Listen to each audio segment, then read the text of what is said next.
my heart be acceptable in thy sight, O Lord, my strength and my Redeemer. Amen.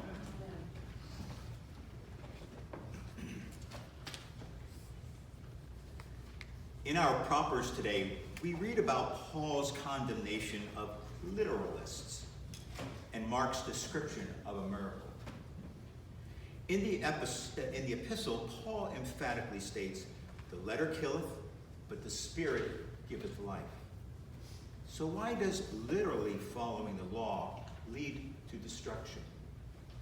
One minister defined literalism as the belief, the philosophy, the attitude that truth can only be found in exactness and certainty. To Paul, that strict and precise interpretation of God's laws actually undermined God's original intent for us. Literalism does not lead to the truth, but as Paul said, a ministration of condemnation. So why aren't Anglicans literalists? We have God's laws too. I believe one of Father Crowder's favorite philosophers, Ludwig Wittgenstein, can give us some insight on that question. He was an Austrian who wrote during the first half of the 20th century. He analyzed how ideas are communicated between people through language. Now here's a brief summary of one theory of his. Language works by triggering pictures in our minds of how things are in the world. Words enable us to make pictures, and people are constantly swapping pictures with each other when they communicate. As Anglicans, we are blessed because the collection of those pictures in our minds is substantially larger and more insightful than that of literalists. Somewhere through our parents, the church, nature, music, reading, we learned about the spiritual nature of life and the sacredness of the world around us. Psalm 19 beautifully describes what we learned. The heavens are telling the glory of God, and the firmament proclaims his handiwork. One day pours out its song to another, and one night unfolds knowledge to another. They have neither speech nor language, and their voices are not heard, yet their sound has gone out into all lands, and their words to the ends of the world. Thank God, someone in our early life exposed us to the sacredness of this world, and we turned that into what Wittgenstein described as pictures in our minds. Those pictures now expand our Anglican understanding of the world beyond that of literalists, secularists, rationalists, and skeptics. Unfortunately, they are deaf to God because they hear only human speech and language, and not, as the psalmist said, heavens declaring the glory of God and the firmament proclaiming his handiwork. But that is where the truth is found. That is the world we have pictured in our minds. It is not in an indifferent and impersonal universe that we live, operating without rhyme or reason. But as Anglicans, we experience the power of God's will operating within the universe. He is continually displaying his will for us through the mystery of his handiwork. Now, we Anglicans are actually doubly blessed because our religious heritage comes from early English Catholicism. Since it was rooted in devotion and ritual, we inherited many vivid words and images from the liturgy and traditions that help us structure our lives.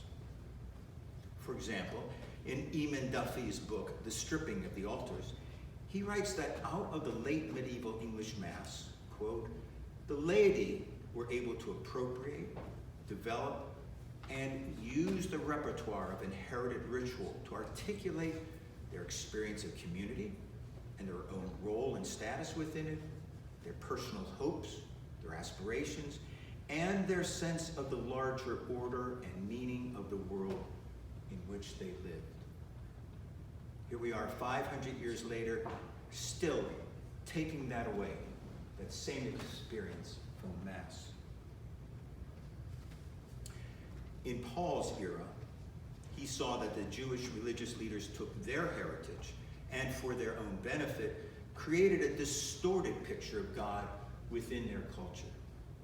His chosen people were now in bondage to their own religious elite who required them to follow God's laws absolutely. One epistle commentator wrote that the literalism of Jewish religious practice, quote, was merely to produce condemnation, to produce a sense of guilt and danger, and not to produce pardon, relief, and joy. Consequently, Paul explains, God replaced the old Mosaic covenant with a new covenant, the gospel of Jesus Christ. It is this new covenant that the Pharisees and Sadducees found dangerous and tried to destroy. Now let's turn to today's gospel reading, where we come to something the literalists, or the literal-minded, find unbelievable. And that is miracles. Jesus was returning to Galilee via a region he had never been to before. All along his route, he had been performing miraculous healings of sick people that were taken with divers diseases and torments. The residents of this region likely heard of his gifts and were waiting for him in anticipation. Mark describes how a man that was deaf and had an impediment in his speech is brought to Jesus for healing. Jesus takes this man aside and in moments miraculously makes him whole. Everyone present was affected by what they saw. As Mark says, they were beyond measure astonished.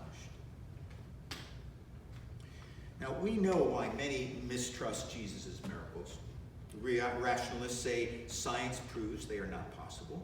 Skeptics believe these miracles were exaggerated to make him appear supernatural.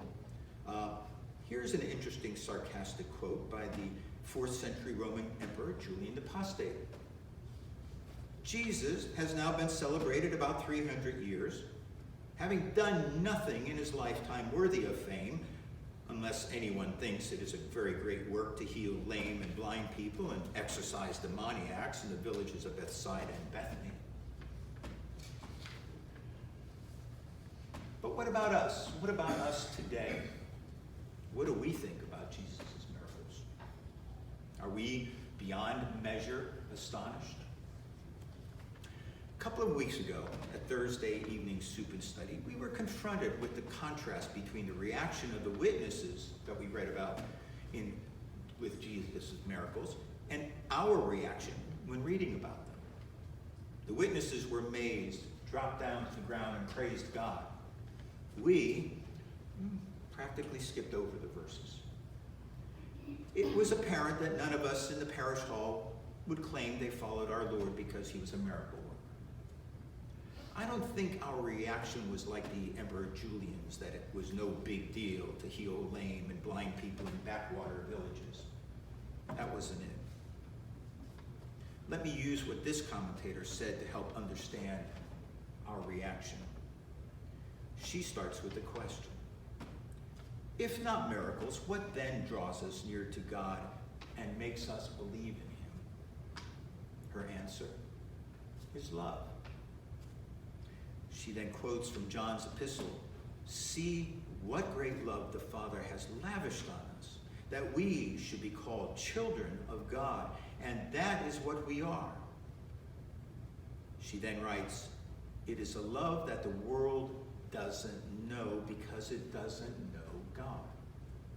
When a person truly knows God as who he really is, they can't do anything else than to believe wholeheartedly in his existence.